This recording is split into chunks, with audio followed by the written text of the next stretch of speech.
Ahojte priatelia, Slováci, Slovenky.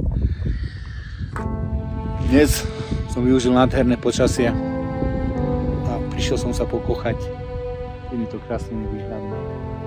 Vystúpil som na jeden z tatranských štítov. Týmto činnostiam športu sa venujem dlhodobo. Verím tomu, že keď je sila v tele, je aj sila na duchu.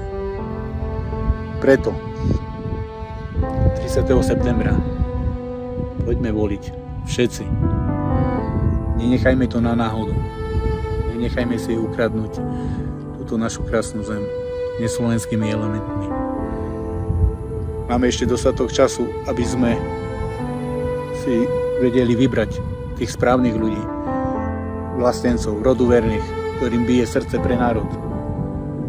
A myslím si, že takých nájdete. Pod číslom 11 je to Slovenské hnutie obrody a mňa nájdete pod číslom 5. Takže 30. septembra poďme na to a ukážme im to.